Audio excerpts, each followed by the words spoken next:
welcome to In the Paint with ERB Sports. I'm Ziggy Now. Thanks for stopping by tonight. Tonight, here are the topics we're going to talk about, and it's an open conversation. I do encourage chat. We'll try to keep an eye on chat as it goes. I know we're competing against Sports Card Radio tonight too. I was just over there listening. NBA playoffs. Is this current rookie class really good? And I'm not just talking Victor Wembanyama. I'm talking the rest of the players. It's a pretty good class. We're going to talk about that. NBA products coming out in the future. I know Prism's still out, and Select is already coming out. I've seen pre-sales for that, so we'll talk about other products and if we're interested in them. We're also going to give an update on my Wemby story, where Wemby is today. I have cracked Wemby, the PSA 6, and I'll tell you what happened. I've been telling you about I took him to Chantilly and the feedback I got, and which led me to where he is today. And to talk a little bit about Cards HQ virtual trade night that they're doing Saturday night. What I find interesting about this is Jeff is saying this is a big event because he's going to take trades based on the feedback from the audience. So I think it's a great trolling event. I just can't wait to see what's going to happen. I'll share more about that when we get to that later on, John. Wow. And then other topics. A little bit about the MLB season off to a good start. Some good hype going on there. Products. I will say I'm super excited for Chrome, and I think I'm going to be buying a lot of Mookie Betts cards. But we'll see. It's still very, very early. Anything else you want to add to that, John, before we jump into start? Sorry, we're a few days late here. I got back from vacation. We had the eclipse on Monday. I had a lot of stuff going on at home. I just said, can we just postpone this till today? But I know we're going head to head with Sports Card Radio. That's going to be tough. But hey, thanks for tuning in, guys. Thanks for hosting me, Ziggy, again.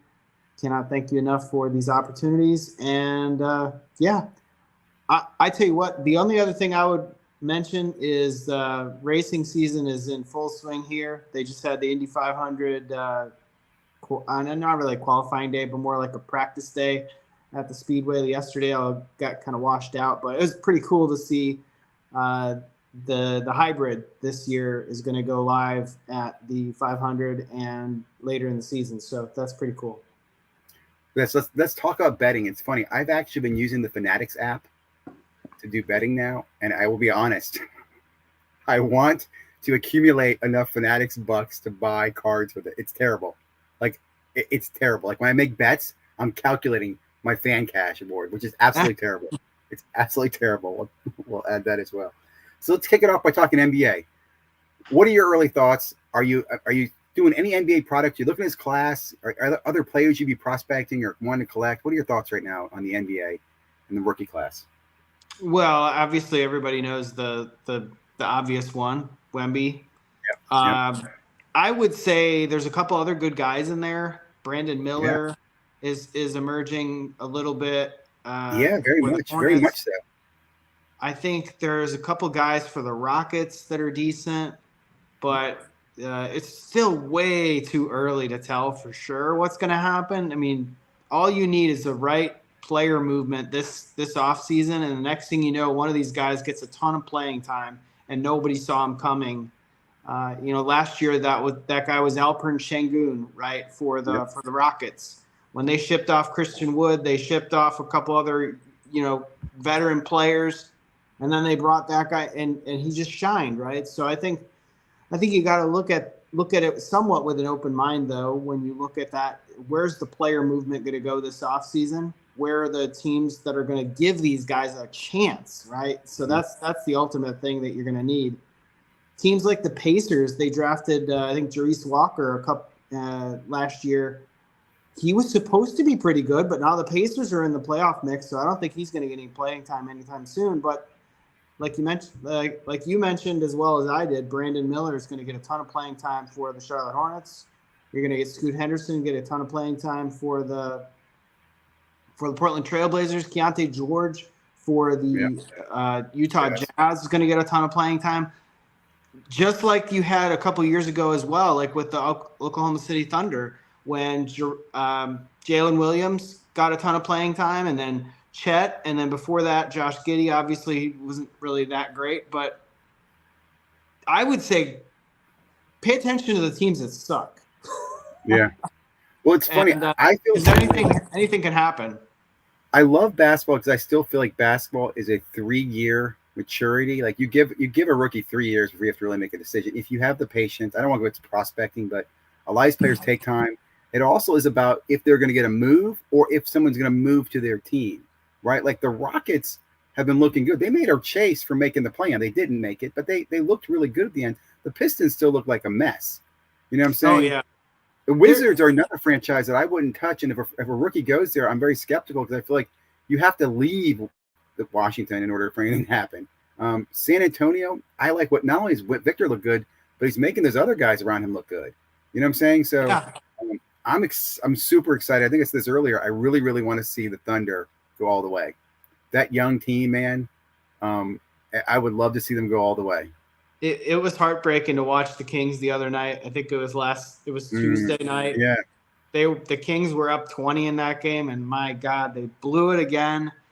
And I thought, if it wasn't for these 20-point blown lead, I know they're not what they used to be in the NBA. Like, leads just aren't held anymore many times. But the Kings, they got stuck with the injury bug at the absolutely worst time when Kevin Huerter went out for the year and Malik Monk went out for a month now. But I tell you what, the Thunder are a scrappy team. Got to give them credit for sticking in it through the end of that game. They easily could have folded at halftime, but home crowd made a difference. We'll see what happens tonight for my Kings. I know they play at 10 o'clock tonight. I don't think I'll stay up for the whole game, but they got 3 games left to try and make the playoffs, play-in game, whatever you want to call it.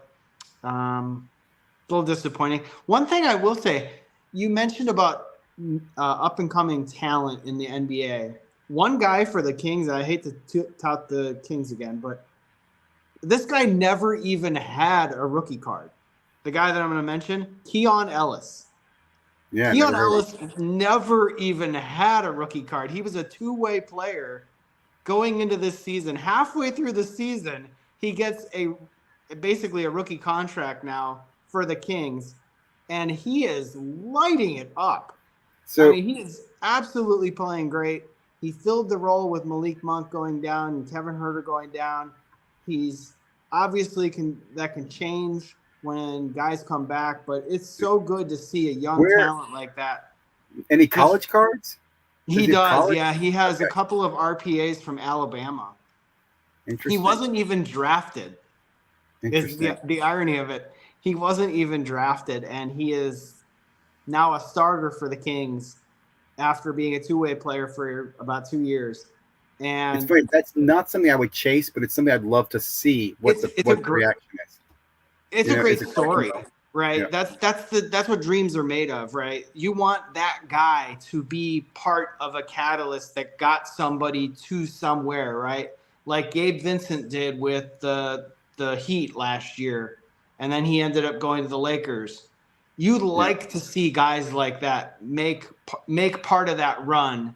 That even the Warriors back when they were in their heyday. I believe they had a couple of undrafted guys as well that were just the scrap heap guys, and nobody gave a chance. And they were great role players.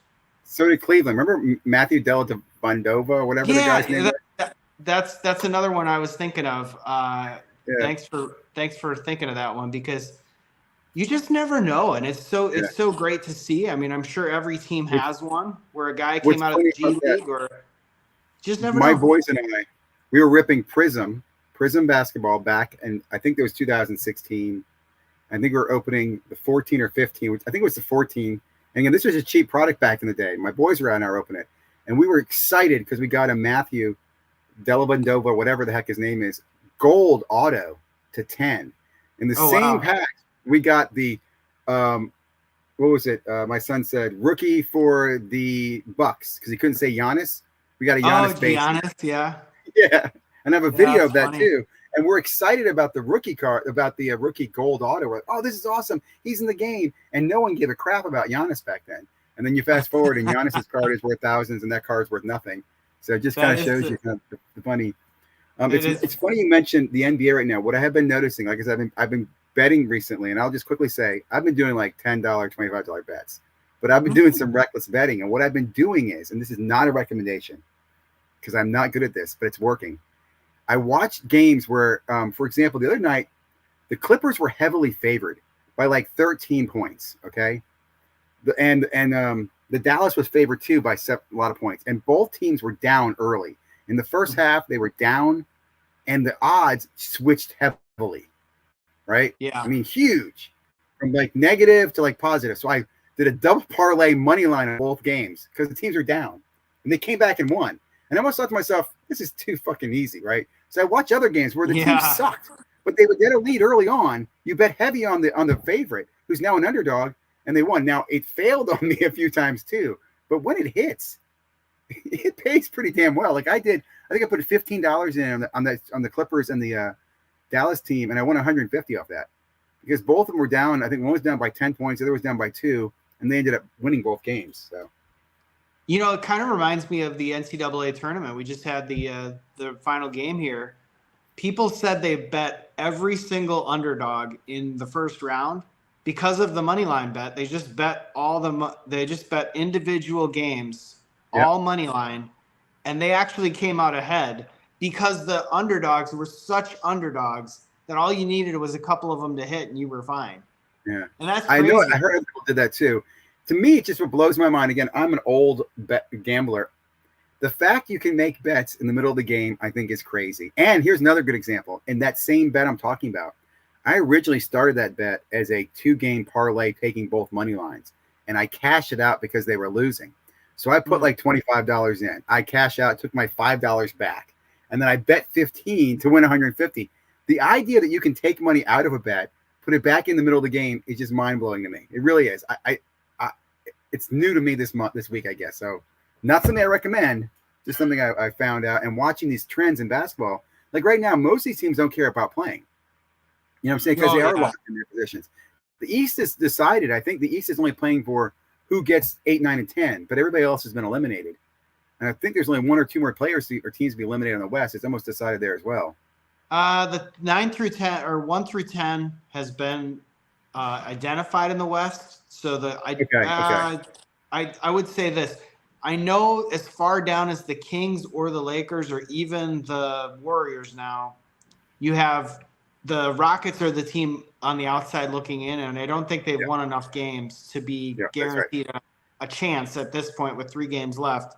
So I think what you have is just seeding needs to figure itself out. The Kings can go anywhere from, I think, 6 seed all the way down to 10. The Warriors, same thing. The Pelicans, same thing. The Suns, same thing. The Lakers, same thing. Anything can happen here in the last 3 games. A lot of playoff scenarios, a lot of seeding going to be determined by who has the season series for some of these teams. Like I think the Warriors play the Pelicans, and then the Pelicans play the Lakers, and then the Kings play the Pelicans and the Suns, and it's you just never know. So you notice too, the West does not want to win. Like whoever's out there, they've all been playing down. For example, the Thunder sat their damn players. They sat Shai and Jalen for several games that they took L's on, which just shocked the hell out of me. And then last night, Edwards and whatever the hell, they basically gave that game up to the Nuggets, in my opinion. They were playing them tight and then quit. I'm thinking, no one wants to win the West. It's like, it's weird. I think they're all playing for a certain playoff seeding. They're playing for the 3rd seed, from what I've been told. I don't think anybody's playing for the 1st or 2nd seed because they're going to end up having to play either the Suns. Nobody's going to be Lakers, Warriors. Let's be honest. Nobody's going to be intimidated by the Kings unless you get Malik Monk back. But you're going to have to play, if you're the 1 or the 2 seed, you're going to have to play the Suns, the Warriors, the Lakers, or the Kings. One of those. Yeah, I'll just be honest. I don't want to see the Lakers to get out. I don't want to see the Lakers make it past 1 round. They need to be eliminated earlier because if the Lakers are to beat, say, the Thunder, I'm gonna be really honest. It's because LeBron gets a whole shitload of calls. You know what I'm saying? That's gonna kill the viewership if you give this damn thing to the Lakers and move them forward. That's the one thing I can't wait for him to retire. I really cannot, because I feel like he's almost in that Kobe level where he's hurting the league more than he helps it. You know what I'm saying? Like even next year, his son declaring for the draft is basically LeBron telling you he wants to leave the Lakers. Tell me it's not. Tell me I'm wrong. Or he wants them to take him in the 2nd round. And if that's the case, then he's screwing the Lakers. Draft him unless they want the circus to come to town. That's the But you only see what I'm reason why saying? a team would draft him. He has, but he's Not that influencing that. good. He's influencing And that, though. You know what I'm saying? no, that's a good point. I think he is definitely, like you said, heavily influencing the outcome there to make sure that he gets on the team that has his son. Maybe he wants to go play for Charlotte, right? Because Charlotte's gonna, I don't know, pick the team with the best young talent, right? If it's not the Lakers, where does he want to go, right? I don't know. It's just, I think it's bad for his legacy. I really do. I think it's going to hurt his legacy when people look back at that. And I understand as a father and son, I don't want to go too off the topic on this, but I just think what he's doing is bad. He knows that by doing this, he's using his son as a pawn to see if he can play it. He should tell his son, you need another year in college. That's in my opinion. He didn't play very much. He should play another year. That's a great point. He should actually encourage his son. Obviously, he doesn't need LeBron's money, right? Nope. LeBron has more than enough money for his family for several generations, right? So he should be in his son's ear to say, get better. Don't come out too early, because the last thing you want to be is Romeo Langford or some guy that, and you'd probably say, Romeo who? Yeah, I know you're talking about. Yeah, he was a guy. He was the state of Indiana Mr. Basketball for 2 years in a row.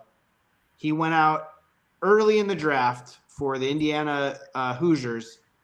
He got drafted by the Celtics because Brad Stevens has ties to Indiana to some extent. He barely even played, and I don't even know where he's playing now. I don't even think he's in the league anymore. And I thought, there's a guy that just literally wasted. He made money. Fair enough. But he just wasted his career by going out too early. On a side note, you know how I know him is that I think today or yesterday I sold his card. And the reason I say that is because I have a bunch of cards at Star Stock. Okay, back in the day, I used to collect all of the Prism base, all the Prism color. You know what I'm saying? If it was green, whatever it was, all the retail, so I had tons of it. And at one point, Star Stock had no submission fees. There was no fee. I sent over 10,000 cards or maybe 5,000 cards to them, and I still have tons and tons and tons and tons of these players who I look back at and think about they were supposed to be hot. Like, remember Hunter? What's the guy? Oh, it was. You're thinking of, is it Torrey Hunter? Yeah.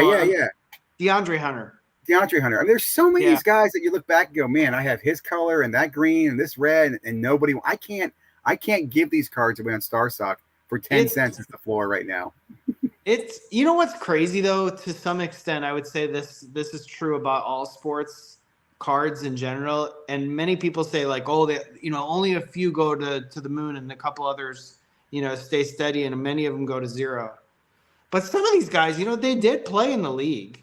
They did play in the NBA. They were good talents at one time. I just wonder, where's the future going to, like, will there be a soft spot in people's heart for the guys that they were rooting for in their home team, right? DeAndre Hunter, he's a Hawk. I don't know where he's now. He's probably on a different team by now. Maybe not. But you get a lot of player movement. It's like, well, he has a couple of good games. Maybe you want, for the right price, maybe you want to hold on to some of his stuff just as a memento to say, man, that guy was really fun to watch. Yeah. Well, it's funny. I know him well because he's a UVA grad. My sons are UVA fans. That he won the championship with them. So him and Kyle Guy, I think it was, and there was another guy in that draft class. Again, they all sucked. And I mean that in the sense that they're not playing. They didn't suck. They were great. They won a national championship and they played in the NBA. But I had Torrey Hunter. I had his RPA out of the College Immaculate product. And this is a funny story. That's when Zion was in that. And it was the last time, I think, first off the line was actually done in a lottery. After that, they moved to the Dutch auction. Because I think I got that for like $500 or $700 a box. And we got the Torrey Hunter, and we were excited about that. And anyway, it is history. Let's talk a little bit about products coming out in the NBA. Are you going to go after any of the upcoming products? And let me kind of lay out, here's my thoughts on this.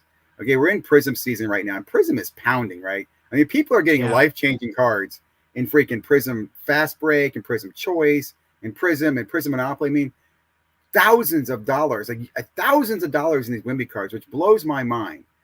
As we move forward, Select is coming up. Optic has got to be around the corner. I'm wondering, and I can't imagine the hype stops any of those products. I imagine the chase, the rush, the craze will be just as high on those. But I do think at some point it has to stop when we get to Immaculate and we get to NT and we get to Flawless, because there are no autos, right? They're Right. shiny in Optic and Select, but in color. But I'm just curious. Like, I did not pre-order when I saw that. I guess it was, I want to say it was Dick's Sporting Goods had select mega boxes for pre-order. What are your thoughts on the Yeah. product? What are you looking at? Would you chase anything or open anything, or how are you approaching it? I wish they would go back to the way it was with football, where you actually had true silvers and like true base cards. I don't like these blue cards that just are Select, kind yeah. of muted blue. That's one thing. I mean, I love the color blue. It's our hometown team here, fair enough. But the blue on this card that we get in select retail is just god awful. It's so bad. So for me, that takes a little bit of the luster out of it. If it had a similar appeal to like football and the hits were decently attainable, I I'd probably I'd probably put a couple $100 into it just because it's Wemby and why not? But honestly, I probably won't unless it's a mega box. I doubt I'm going in on any blasters. I doubt I'm going in on fat packs, and I'm really skeptical on Panini that they're going to water this down even worse than we've seen before. So if you want to pull something good luck. It's going to be hard. You're going to come with the guaranteed flash prisms and shimmer prisms and whatever other things you get. You'll get those. You'll get the cracked ice, and you'll Yep. get like 5 different levels. And sure, you'll get a Wemby probably in every other box because of the 100-card rookie checklist, and it's not that hard to pull one. But I don't think I'm gonna. I got to see it play out, but I don't know. Maybe it's a good product for a break. Yeah, I don't know either. I mean, I've passed on it in the past years. I didn't touch it at all last year with Paulo and Chet. I'll just be honest. Wemby Mania is really amazing, and I'm also really happy because he's going to. Let's knock on wood. He's going to finish the season healthy. He's not going to playoffs, right? He's just going to go in the off season as a phenomenal player, and we can all dream about him all summer long, and the hype can just be amazing. And I'll say that because, dude, I have a ton of his cards at PSA right now. Oh, I have yeah. 22 in one order. In one order, my first order is 22 of his Prism base or Monopoly Prism base. I can't wait to just sell his cards. I mean, yeah. and I say that I because hear it ya. helps me also fund everything. Like, for example, I got in a break the other day where I got enough back in Wemby cards that pays for all the other teams I was in. And I'm realizing that right now. The Rockets that I'm picking up and the Pistons I pick up are almost free right now because Wemby is covering everything. If I sell properly and things work as planned, I've got probably 50 Wemby cards at PSA between 3 orders right now. And even at $50 a piece, which again, that's the thing. I'm looking at Select thinking, what do you think a PSA 9 Select Blue Wemby card sells for? Is it $50? Because if it is, I'm in, right? Because it's about $20 in grading. I'm making $30 on profit. Assuming I can pick up a bunch in a break or ripping. So, and that's the low end. So I That's a don't know, good man. point. I think Wemby's just so different as far as his card market goes. So you do have to consider that into your equation, that you could probably grade cards with him and get pretty decent prices for them, even base cards. The other thing you mentioned about Optic as well, I am mildly intrigued in Optic. I always loved Optic, the design. It's probably, for me, my preferred Panini product over Prism. All the Optic rookies of all the guys that, 2017, 2018, all those draft classes, I love the Optic cards better than I do the Prism. Absolutely. And it still holds true today. The cards that I had of Anthony Edwards, I love them in Optic instead of Prism. And it's just my personal preference. I don't mind getting a discount on them. I think that's cool. How much of that is because of the rated rookie? I think it's probably the rated rookie. I also think they do more with the photograph. They make the player more prominent in the card. And I love the fact that to me, it's just simple. They didn't try to do too much, but I will say that when you look at, we haven't seen it yet, but when you look at the Donruss design, it's always the precursor to the optic design. It's a little busy this year. Honestly, it's a little bit on the busy side. There's too much going on there, so I'm not sure how that'll play. But I don't think, have we seen optic football either? I know I don't want to put the topics. No, but I was going to say all not. optic products. We haven't seen any of them. Yeah, no, we've not. Panini's behind on both of them, and that's interesting because again, they don't have the autos on those either, right? Like, right. And see, I was gonna say, so to me, when I think, and I'm thinking pre-COVID, there was a lot of people like myself who were back to the hobby, and we preferred the rated rookie. Like when people say Prism, they say no, optic. We prefer optic. I think here's what killed optic, in my opinion, was the Donruss product. I mean that, like, why in the hell was Panini making a paper product and then 6 months later screwing with optic? Just make optic, get rid of the paper, and optic would have been number one over Prism. You don't have a Prism paper product. Why the hell did you make that? Like, I never understood that. Because, and here's the other thing I loved about optic, on-card autos. It used to be on-card autos for most of the top rookies. You've had stickers for the vets, that's fine, but the rookies were on-card. So you got really good, colorful on-card. You're right, the actions were good. And if you go back to Prism was not on-card. Prism was always sticker rookie cards. They were never meant to be. So I want to say, did Optic even have a retail early on? I know they had one in 17. I don't know if they had one in 15 and 16. And Donruss has been around longer, so. They did have so the irony of the way the hobby used to be, when Optic first came out, they used to put the entire rookie card set in a mega box. That's right. They would put all the shop cards in the single box. And so you were guaranteed to get a Tatum and a Fox and a Mitchell. Those were the days, right? Can you imagine if that would have been the case now? I know that's crazy. I know it, but yeah, that would have been amazing. I remember that year I got one of the sets they sold too, which is the one set, I think it was numbered to 250, and I got the Mellow Ball auto in that, which I sold, covered the box, and I ended up chopping the box up. In fact, I still have some of those cards numbered to 250 on my goddamn Starstock account that I was selling today at 10 cents a card. That's crazy. I'm just excited. I really do think the lack of the Wemby and all these autos is making the Prism cards more valuable. More money's going into that, we can only see that when we see what happens with NT, Flawless, and Immaculate. Like, I gotta imagine, I can't understand. I'm sure they're gonna do well. People are gonna buy it. I just have no interest in them. Like, I have zero interest without those RPAs in there from the main chases to go after that. What am I gonna chase? Like, I don't know. Yeah, I agree. Unless you're going to chase a relic, maybe. Yeah, but even that, it's not game worn. It's, you know what I'm saying? It's not player worn. In fact, here's a quick idea I had too. You know how Panini signed Caitlin Clark, right? Yeah. I guarantee you next year there will be WNBA Flawless, WNBA NT, WNBA Immaculate with Caitlin Clark. They'll make high-end WNBA next year because they have those licenses. They will be losing the Panini. They will use that market. They will use Caitlin. That's why I grabbed her. If they don't do that, Panini, you're fools.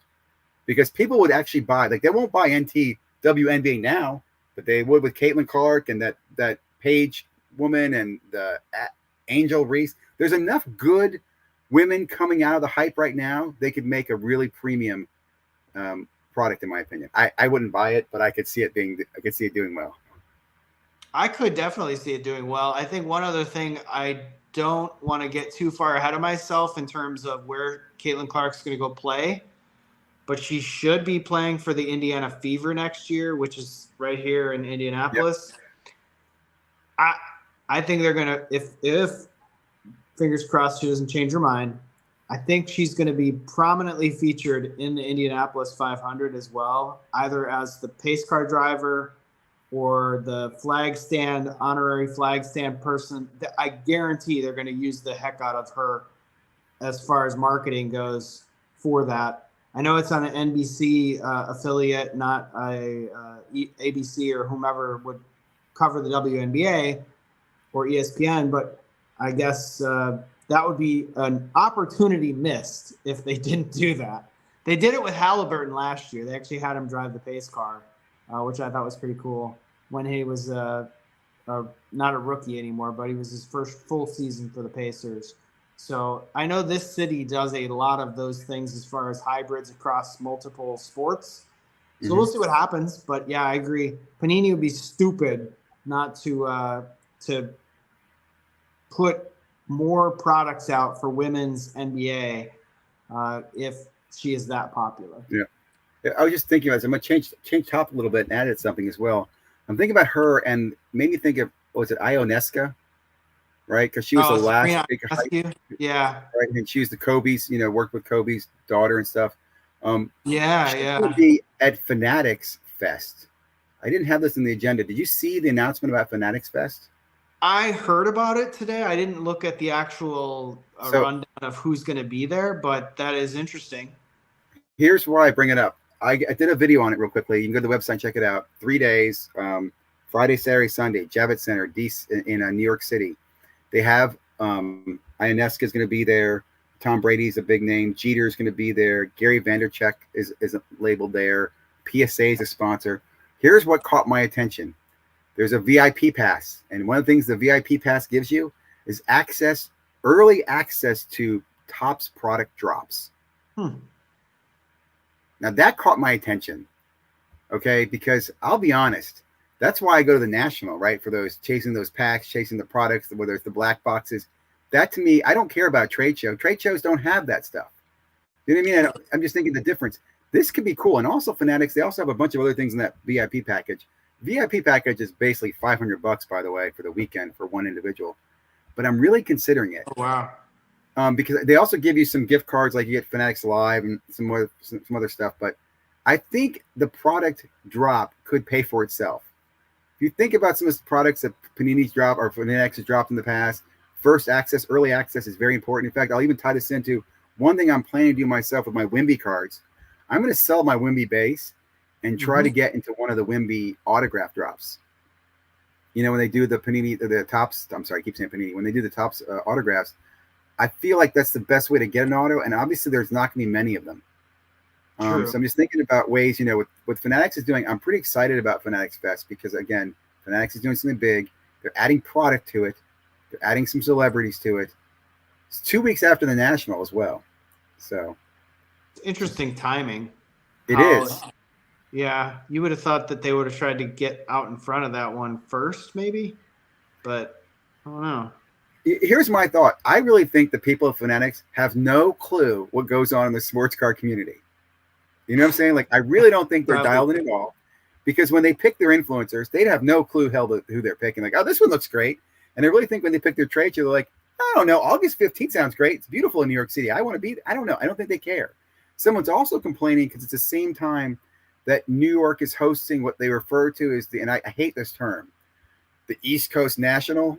I don't like that because it's the New York's, sports card show or whatever. Exactly. Yeah. It's the same weekend. And I'm thinking, I think that's funny because Fanatics obviously doesn't care. Like, I don't care. You're not the East Coast National. I don't. Nah. You can't anoint yourself as an East Coast National. We had the Midwest Monster here. Like they wanted a card show in summer that was bigger, right? I would never say it's the Midwest National. It's not the Midwest. I mean, come on. It's a card show. It's a 200 table card show. It's no different than any other one that you can pop up literally anywhere.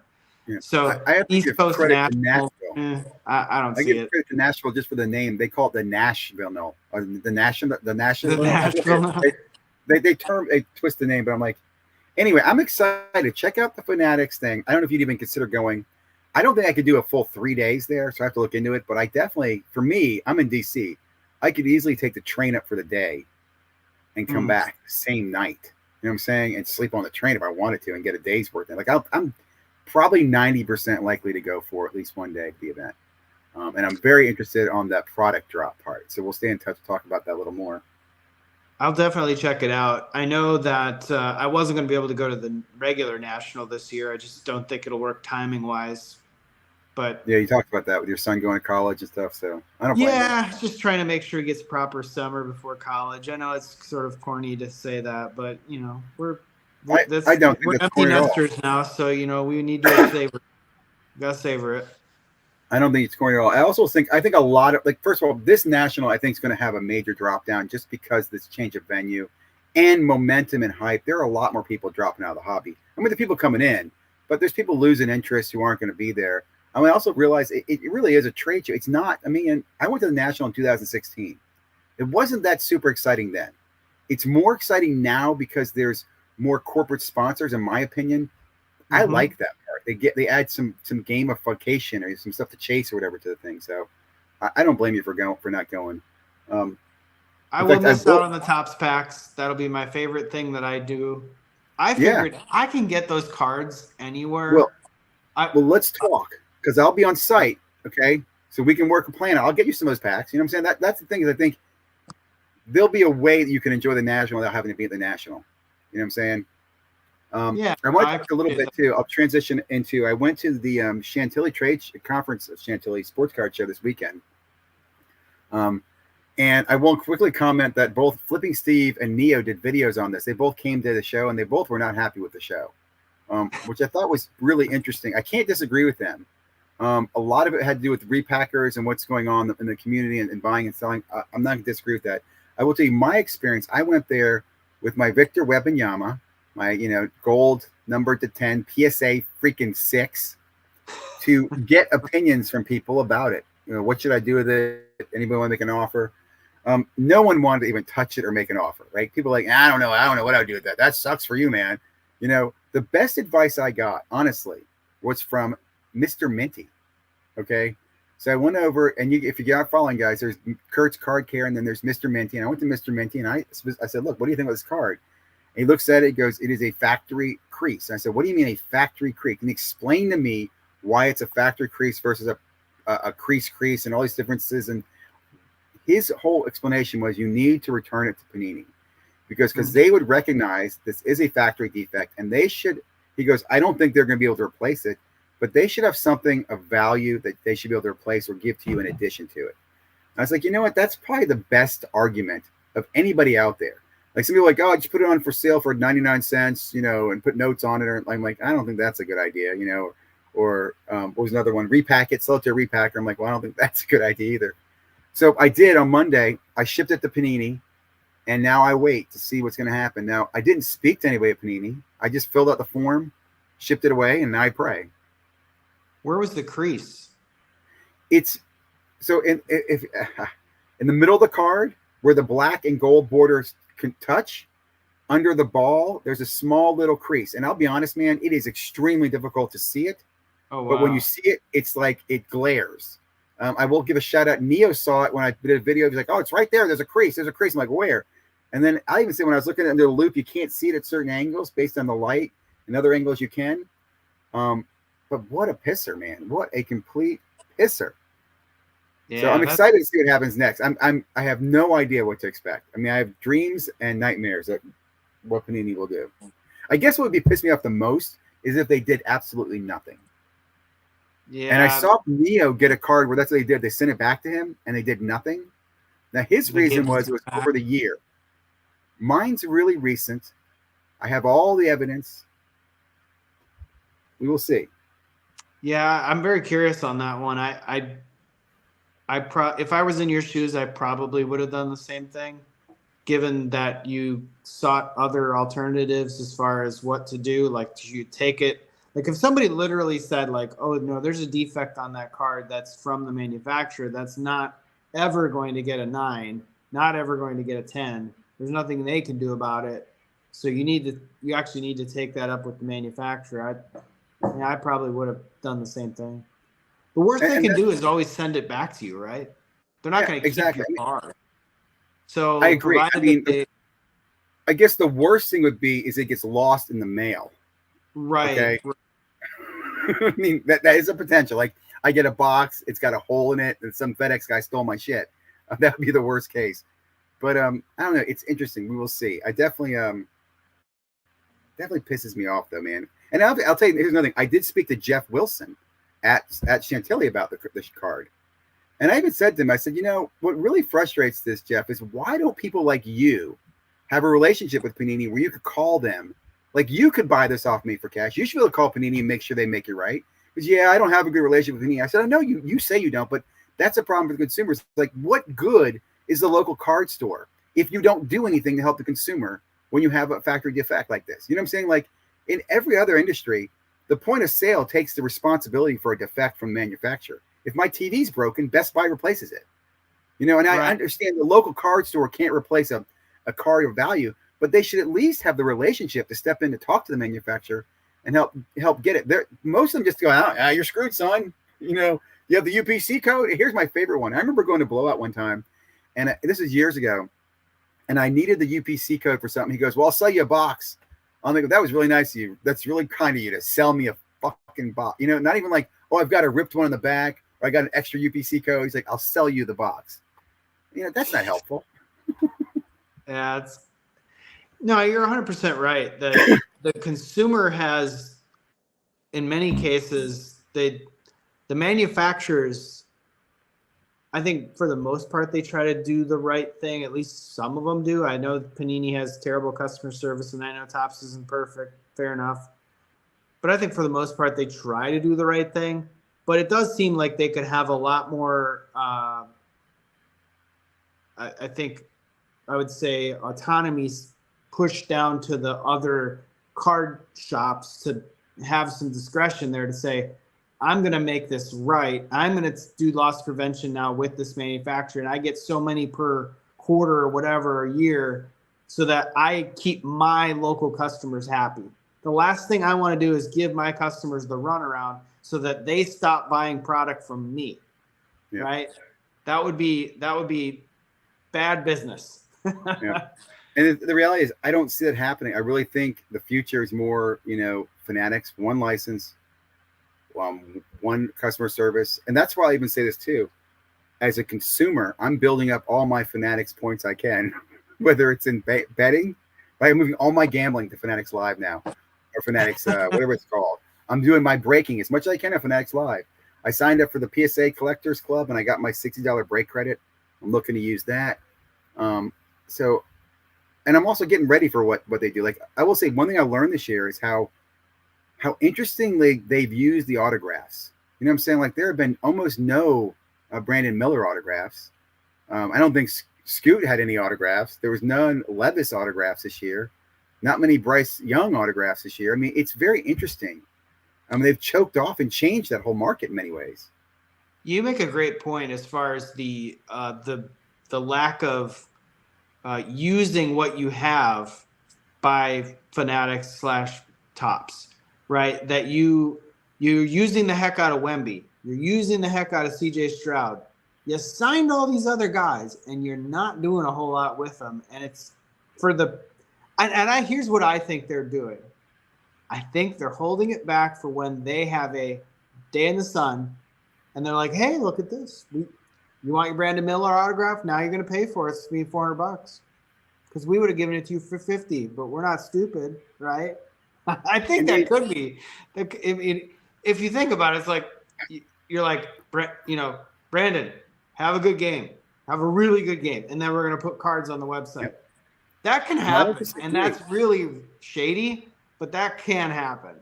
I don't disagree. I'm just I'm shocked. Like, they've set a floor on Victor Wembanyama.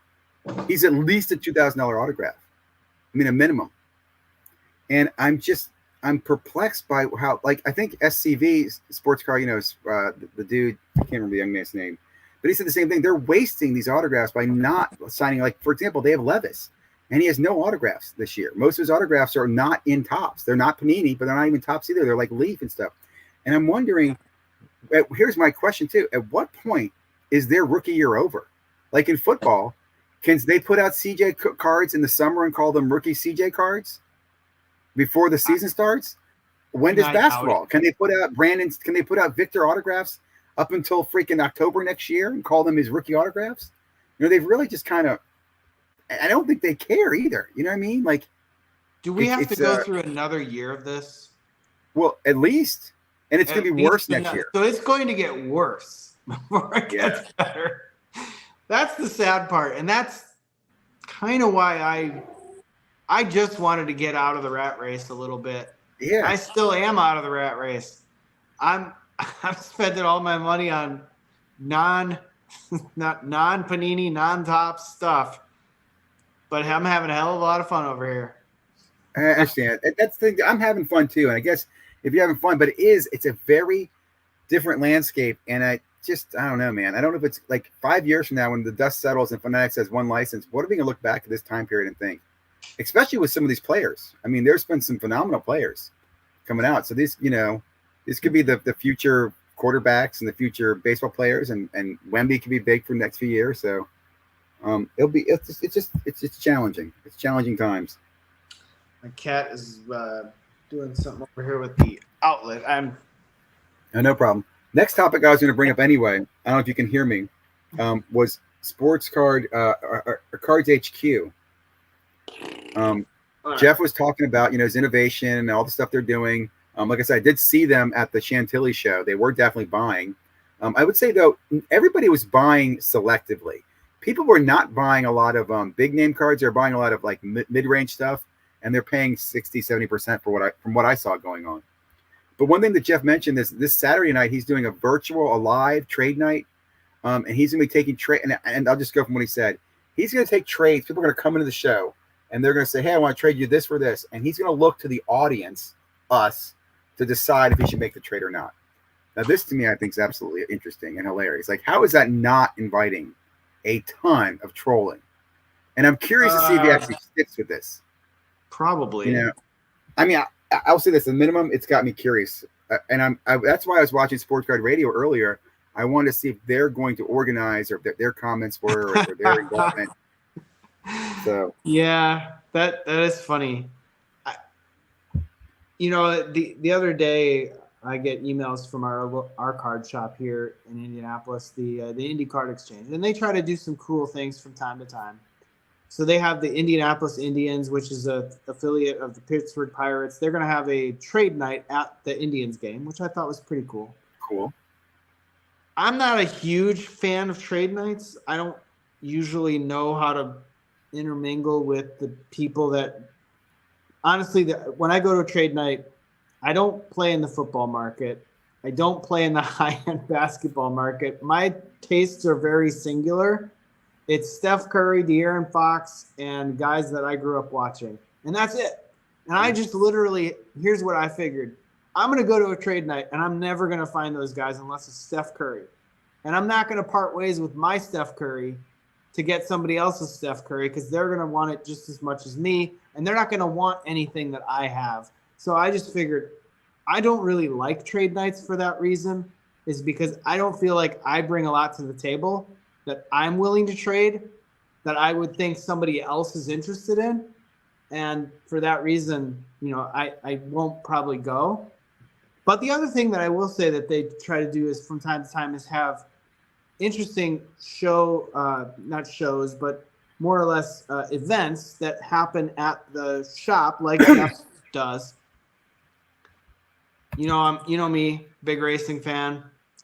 They're going to have 5 IndyCar drivers at the shop this week doing autographs on the Parkside cards that Brett and I were opening a shit ton of recently. Nice. And the other thing is you can maybe he said if it's a lottery system, I don't know how many people will be interested, but he said we could do a box battle with the drivers afterwards. And I said, well, you can absolutely count me in. I said, hell, I've already opened up enough of that product. That's cool. Anyway, do you prefer trade shows over trade nights then? I prefer shows over trade nights. I just don't ever. To me, trade nights feel like they're a great networking opportunity, and it's just not my thing. It's not. It's funny. I might be I might be in the minority here, but it's just not my thing. Well, I understand where you're coming from, and I was listening to Nia. What I would say is I do think trade nights are more important to the hobby than trade shows, from my perspective. And I think there are too many trade shows going on right now, and that's why the landscape is the way it is. Right? There's so many shows. Repackers come in, they buy everything up. Everybody complains that the dealers only want to buy.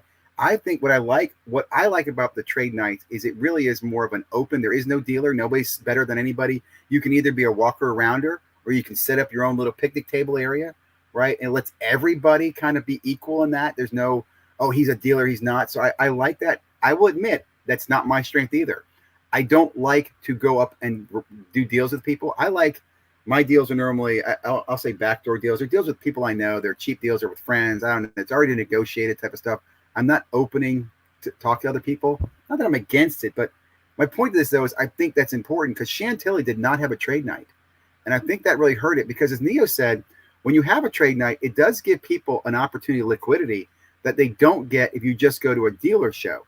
Like if I take cards into a dealer, I have to get 60, 70% to get liquidity. I might not like that. But if I go to a trading event, I can trade value and get some cash and some other stuff. And that cash, I'm more likely to what? Spend at the trade show. True. So I like that. In fact, what I was thinking about this is I wish there was a trade show road show that wasn't as dependent. Like one thing I have noticed, those that Card Collector 2 does a great job with his trade shows or his trade nights. So does Jeff because they have the audience. I wish there was like a trade show sponsored by Fanatics where they would go around to local card stores that are not the big card stores, maybe off the beaten path, and host those more trade nights. I know they're trying to do it with the RIP parties, but I'd like to see like a more organized, planned event where you're hitting lots of different locations. Then influencer could get involved, and then also you could have athletes kind of cross mingle as well. But I'm a big fan of the trade nights because what I think it does to the community, not because of what I like. I realize I'm not a trade show person though either. I don't like the dealing. I don't like as Neil pointed out, you go up and look at people's sticker prices. They're so high. You're like disgusted. You're like, I don't know. Then it makes you also prejudge the person. You're like, oh, this guy's an asshole. What's he doing charging $400 for this card, Or what's he doing telling me my shit sucks, right? Like somebody that says, like I literally bring all my best stuff and they're like, it's not players I'm interested in. I'd be like, well, I could have told you that. Don't even ask because I literally already told you I have very singular tastes. I buy who I like, and that's all I have. I literally have nothing else. Yeah. See, I'm the opposite. I buy what's trending. So I go chase stuff down. I normally have relevant. I also have a lot of bust players, right? Players who suck. I got a whole bunch of Jared Culvers from 2019, 2019. Yeah, Jared Culver. I remember oh my that. God, he killed me. I'll tell you what, Kobe White from that same draft class, yeah. He's actually played pretty well this year. He's actually emerged relevant again, which is crazy. Yep. Like sometimes you got to go scrap heaping when it comes to those guys that some of those guys are literally washed out of the NBA. But don't forget about all of them. We mentioned right off the top about the NBA being a 3 to 5 year proposition, right? It's so true. Kobe White, he was dead as far as hobby value goes, and then all of a sudden this year he got a chance with the Bulls, and the guys were out, and the next thing you know, he put up a couple good numbers. So the only other advice that though is that, but you do have what I call like the peak. You have 3 years to get relevant, and then you need to get off them. Because if they're not relevant, if they're just good names, they become the TJ Warrens and the Kobe Whites, who will be role players on teams for 15, 20 years or 10 years, whatever careers, but they're never going to have relevant card value. Even look at James Harden and Russell Westbrook. Back a few years ago when they were on the Thunder with KD, how could you not look at that team and go, damn, that team's loaded. We got a bunch of future Hall of Famers here. I want all their rookie cards. And now looking at, you're like, well, I don't know. Maybe I'd want some KD cards. Maybe. I don't know. It's crazy. It's to me, it's like we could probably spend an entire episode talking about when it comes to overvaluing or undervaluing or valuing properly stars in the NBA. And there's so much money that goes. I made a video a couple months ago, and I think Tyler Short does a really good job of that as far as predicting somebody's market potential, right? In terms of hobby value and how many people are buying their cards. The same thing can be said about the stars, like the true stars of a team, like the alpha males of a team. Donovan Mitchell, Jalen Brunson, guys. I mean, people don't like James Harden in that sense anymore. They don't like Kawhi Leonard in that sense anymore. But some of these guys, they're good. They're going to be remembered 20 years from now as like a really good player. A guy that had multiple championships like Kawhi Leonard. A guy that was so good for so long in Donovan Mitchell or even Giannis, and some of these guys, they got so hyped that maybe they had only one way to go, which was down. But then in the same breath, there's certain guys that never got any hype or got completely washed out on hype, that they never got back to any relevance because people just they've typecast them as like forever a loser, forever a crappy player. I wonder what people say right now about Devin Booker. Another great example of the Gary V pumped Devin Booker. Devin Booker will never hit those highs again. Yeah. Well, it's funny. I mean, but he's a really good NBA player. And he's a star on a good team, a decent team. The longer I've been doing cards, the more I realize, I mean, none of them are investments. You know what I'm saying? Like the only reason you should keep them is that if you really want to PC them, or if you're holding them to sell later before they eventually change. But like they are a machine. It's a fun mechanism. I can't even explain. Like the hobby is not logical at all. And I love it when we start breaking down logic and people go, well, there's this many and that many. I'm like, well, stop. Because again, it is such an emotional market. It really is. Like I was watching another clip the other day. I think Golden had it up there. Was the Kendrick Perkins when he's showing off his PSA slabs. Did you see this video? Oh, I didn't see that. This is from 2020. Oh my God, dude. I think it's on Golden social media. This is, in my opinion, the changing video of 2020. This is Kendrick Perkins in 2020 on ESPN showing his cards. And he shows, I want to say a Zion base fucking prism, PSA 10. And he goes, PSA 10, Luca, again, base prism, PSA 10. He's showing these base cards. But every time it's like PSA 10. At the end, he goes, if it ain't PSA 10, don't bring it to me. And I said to myself, that really was the point where Beckett died and PSA took over. Because before that, there were people who argued back and forth, but it also points out that hype where he's only holding up base cards. This is Kendrick freaking Perkins. This man's a millionaire, and he's holding up base prism cards, guys. So I just think it's like I said, I think it's like surfing. These waves of rookies, like even Wembanyama, I love him. I love seeing what he's doing. I don't want to hold his cards. I'm glad, like I said, I'm glad he's going to be healthy in the offseason so I can sell. I will sell, maybe upgrade a few things by next year, and that's it. No, you're 100% right. You got to sell. If you learned anything from Brett when it came to the Wander 1-of-1 that he sold. Oh, yeah. He absolutely sold that at the perfect time. Now, he got lucky that he pulled it at the right time, too. And then he went to Golden, and Golden hyped the crap out of it and said it was the only one in the world. Well, he's one of a kind. I'll tell you that much. I haven't heard much about him lately, but that's another reason why you shouldn't ride that hype for too long on certain players until their legacy is made more whole. We never know what's going to happen with Steph Curry or with LeBron or anybody like that, or Giannis or Luca. If they actually do win titles, will they go down as one of the greatest of all time, or will some black mark like Ohtani had go on their record permanently, and everybody hates those guys? You just never know. You never know. It's fun though. It's a fun game. It's funny. You mentioned the PSA Golden thing. What do you think about that? The whole, the acquisition swap, whatever. I think it could be good. I mean, honestly, I use eBay a lot for selling purposes. That's pretty much all I use. I don't usually go to card shows. I don't usually do anything on Facebook or anything like that, or Instagram. I just use pretty much eBay because it's just easy and it has the biggest audience. Auctions. I do a lot of buy it nows or best offers. I've tried auctions occasionally, but I've also learned my lesson a couple of times. I got slaughtered on a couple. I tried to time them perfectly, and I got slaughtered on them. And I was like so pissed. I'm like, that's a good freaking card, and I just gave it away.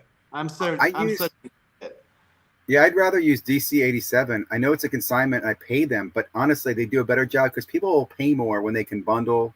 You know what I'm saying? They'll pay. From my opinion, I can sell cards $1 or $2 more when I sell them through them than I do myself. I don't mind using them. And then bigger cards, like I said, I'll bundle and kind of sell wholesale. But I'm excited because I will tell you, now that I've been grading my own cards, and I want to thank you for helping me make that decision. I love grading my own cards right now. I've only gotten back 2 cards, my 6 and my 8. But I have 3 orders in right now. And I love the fact that you can send them. And you can send them the Golden, I think it is. So I like the fact that in the future I could send them to, a marketplace, a vault, whatever that is. And I'll say this too, guys. I don't know why no one says this. The number one way to make money in sports cards is raw to grade. There's no damn secrets in this. There's no magic, mystical, pick the magic guy. It's just, look, take raw cards of desirable rookies, the shinier, the better, and grade them.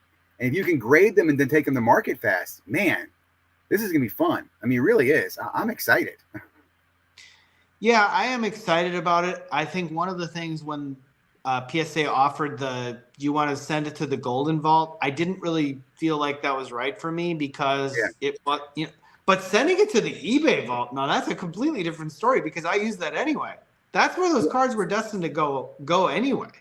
So if it never has to come back to me and I can just send it there, sure, absolutely, I'll do that. I will tell you, if that gold had come back at 10, I had strong considerations to send it right to Golden from there.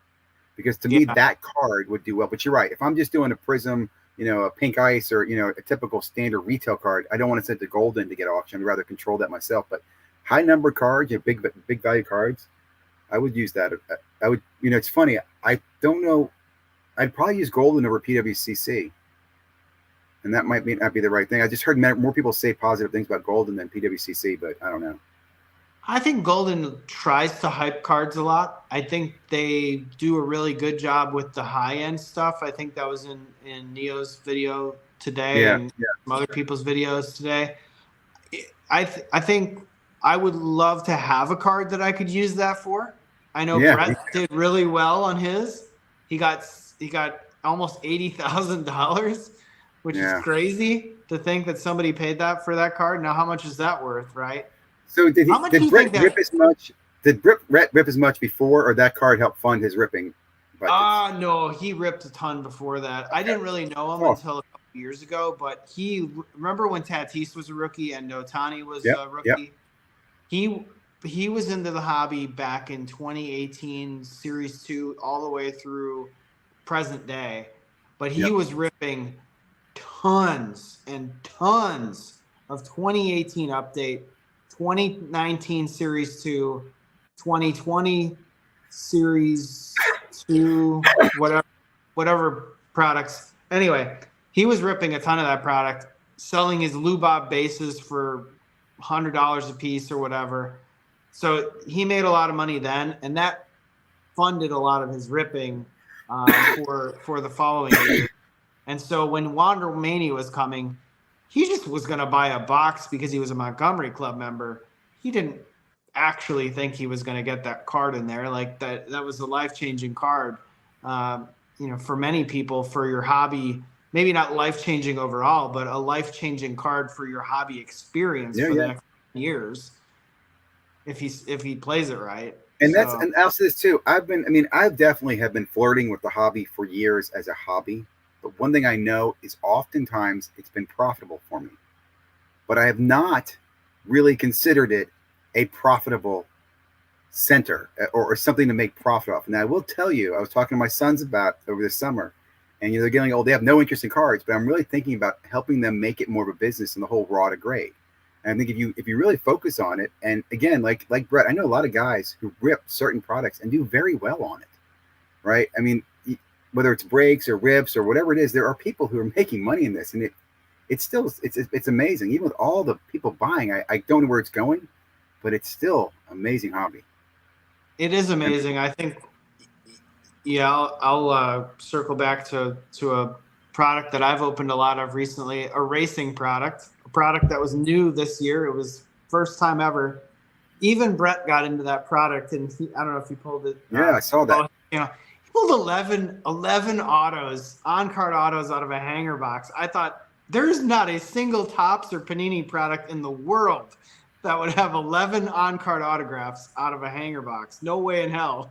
One box or the case? The case. Oh, sorry. I said hanger box case. 50 hanger box case. He pulled an auto every 5 boxes, which was insane. And half of them were numbered to 49 or less, which I thought, I was floored. I was like, you've literally got this product you got the experience out of it that I thought people could get. And it is funny. those small products do that though. They have great value because a lot of people aren't buying it. Right, the print runs are smaller.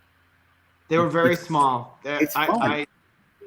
I have 2 more cases on hand, and my sales have slowed down a little bit, but I have enough product, and I know we got the heat of the racing season coming up, so I'm chomping at the bit, ready to go. I got a lot of autos into PSA. I sent 10 autos to PSA. I'm going to get them graded. I sent the best ones. I didn't send all of them. I'm setting things up, for the Indy 500 month. I'm setting it up literally, and then lotting up sets and everything. I'm just trying to nickel and dime my way back. And right now, I'm curious fun. to see how you do. If you can share with us at the end, because I think that is the deciding factor. If you come back and have made this much money, that's what gets people into it. I hate to say that. You know what I'm saying? Like I have thought to myself about buying a case of it and holding it to see how you do. I have no interest and no bandwidth at this point to try to take on another project, but it makes me curious. That's funny. I was watching another channel, who the guys that do Mike's Retro. One of the guys is opening Star Trek. That's another product I absolutely love. I absolutely love that. There's some value. You get Patrick Stewart autographs. There's certain things in there, but man, my brother runs. Yeah, all these little oddball products I think are fun to open, especially if the print runs are lower. Yeah. My brother-in-law's that we had him over here for the Eclipse Day, and he was talking about they've been ripping a ton of Lorcana and grading Lorcana, and he's like, I don't know, he's opening thousands and thousands of boxes of this. Now he's a breaker anyway, so I'm sure he's just dipping into his profit a little bit, but it was really interesting to hear him say, like, you're opening the wrong product. He's telling me that. And I was like, what do you mean? I'm literally opening something I like that I know. I'm like, that's the same thing with you. You're doing it too. You knew, he knew Lorcana, Prism Monopoly. I knew the racing product. Brett knew Flagship for many, many years. You got to find your niche, and you feel confident going into it. It's funny. I like the Lorcana. I did do the first drop. I bought a bunch. I opened it. I was going to grade some. I never did. I did make my money back. I sold a bunch of cards. I have a bunch of it at ComC. There are a lot of cards I really liked. What I did not like about it, I don't like the lack of numbered cards. I just don't get into that. I can't explain it. My kids were not into the game at all. I couldn't get them into it. I was hoping they'd be early adopters or that. They weren't. My daughter likes the picture card. She loves the Elsa cards. So we have a bunch of those around. The princess cards are great. So I'll pick those up. I heard some positive things about the V-Friend cards too, which again, I had no interest in, but I heard the gameplay is really good. It's what I bring it up. I'll tell you this. I realize it's not my strength and none of my kids are into it yet. So I'm just aware of it. I'm aware of Lorcana. I'm aware of the V-Friends, but I'm still just focused in mainly in football and basketball. And baseball, I guess, a little bit of hockey. In fact, I could see doing hockey this year. I will definitely still go back to baseball at some point. I needed a break. I think it's a good time to break. There's nothing good out there, man. It seemed like the right time when Series 1 came around, and I had no interest in it. I know Bowman's coming around, and Heritage just came out. And honestly, I love the 75 design of Heritage. It's been one of my favorites growing up. Robin Yount was one of my favorite players growing up. That's his rookie year. George Brett's rookie year. I just love the way those cards look. I probably will not buy any boxes, but I will most definitely buy some singles of players that I like.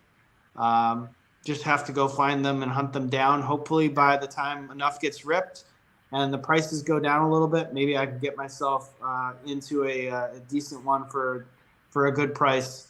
When it comes to a player that I want to have. Remember, Bowman Sapphire is coming. I mean, for me, that's the only thing I'm budgeting is Sapphire. And I will, if I see, and I do hit the retail stores, if I see retail Bowman, I'll pick it up. But I'm not planning to get deep into Bowman. I'm really holding for Chrome.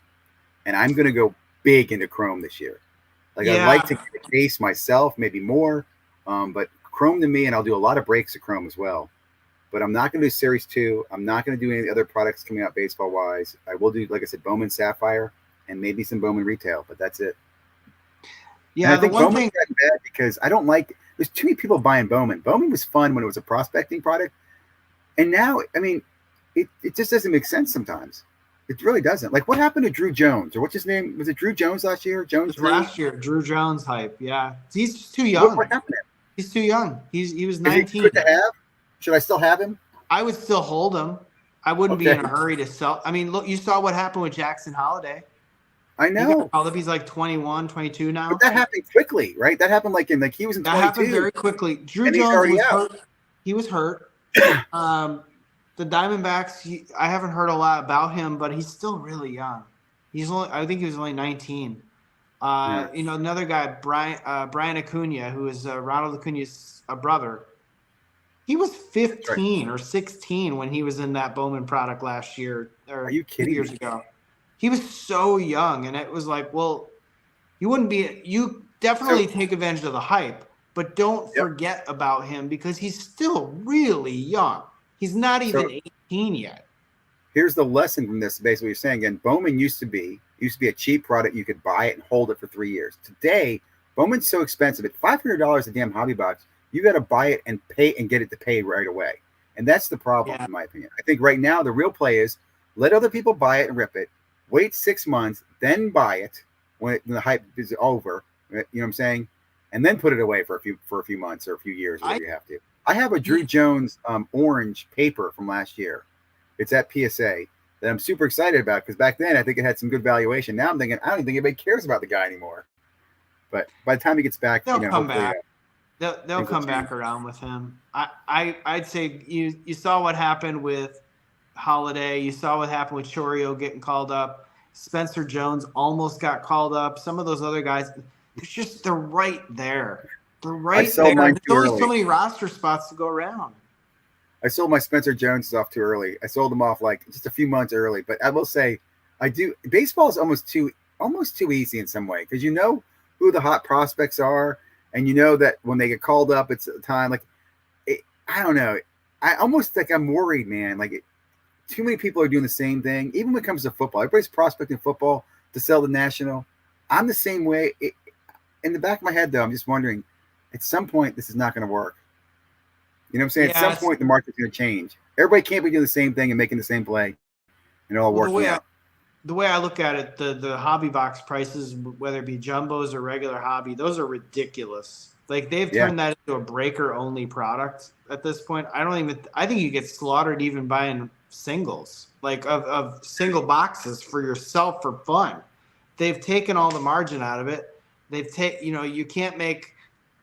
It's really hard to make your money back on that. So you either have to break it or you have to wait. And we saw this last year play out. I made a video about last year talking about Bowman that I said, I'm out, guys. I'm not going to buy it. They made an increase in print run. I rationalized that and I said, I can't do it. I cannot do it. And that was the right call. Because if you look at around obviously it could have changed, right? Bowman Sapphire, I missed out on that one. Fair enough. Yeah, they Dutch auctioned it last year. Yeah, and I could have got in for $375 or $400 a box, and now that was an easy way to make some money. And now that's dirt cheap when you think about what they're charging this year. Oh, I know, right? But last year they complained about that. No doubt. But you look at like blasters last year. They first came out, they were $30 a box. They were $1,000 or $1,200 a case, which was kind of high. And now you can get those for like $22 to $24. So all you had to do is wait. Now there's nothing that got any worse about that product as far as the prospects go in 1 year.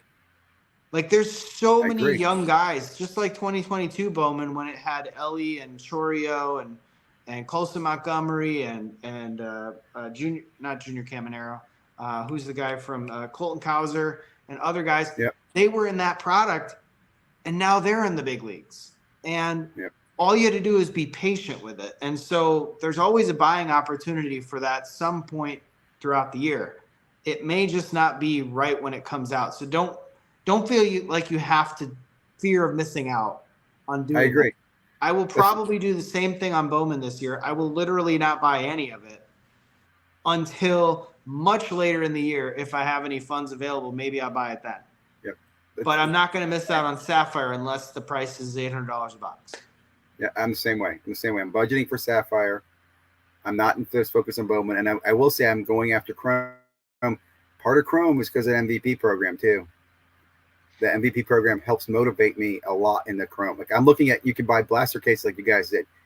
You get a rebate. You know what I'm saying? It's worth it. There's so much value there, man. It is, and unless it becomes $39 a box, like they could Yeah. just keep upping the margin and taking it away from you. But if it was $30 a box or $32 a box or whatever, that's still decent when you can get a fair number of, and they don't know ahead of time who to not put in there. Like, let's be honest. This year we have no idea who's going to win the MVP. It could be Mookie Betts because he was almost winning it last year. It could be who the hell? It could be Aaron Judge again. Yeah. You just never know. It's so fun. That's what makes it exciting, man. That's what makes it exciting. I'm going to go ahead and wrap this up, man. We're a little over an hour and 15 minutes right now. I think this has been a great conversation. It's great catching up with you as always, man. I will ping you later on the weekend to get your picks for the race games. There is a race next weekend. Okay, next weekend. I'm looking forward to that. Next weekend is Long Beach. The weekend after is Barber. And then you've got the month of May here, and there's going to be a lot of races, whether you bet on the pole or bet on the Indy Road Course race or the 500. I will definitely do betting next week for the next 2 weeks. I'm going to be at my local LCS. It's like a double negative. My LCS this coming Sunday, and hopefully get a chance to go live there with the IndyCar drivers on my channel. And we'll talk hopefully about the race coming up next week at Long Beach. And maybe if I'm lucky, I can do a box battle with them as well. We'll see. Awesome. Hey, check out the Fanatics app. If you decide to sign up, let me know and I'll send you a referral code. Remember, you can get your Fanatics cash. Like I told my kids, I'm like, I'm going to earn a Chrome box. That's a good idea. I got to definitely think about that one because I'm probably missing out on free money. There's a bunch of promos. They ran a promo this weekend for like how many bets you put in on basketball. You got some cash. I have some rewards coming back to me. I just feel like they're going to do a lot to incentivize that. As awful as it is, the modern hobby is gambling. I recognize that. I'm a degenerate gambler. So let's just get it on. Let's get my gambling on and my sports card on, and I can send a PSA to gamble as well. This can be great. John, thanks again, man, for being here. Thanks, everybody, for watching. You guys have a great week. We'll see you back in 2 weeks, John. Take care. See you next time.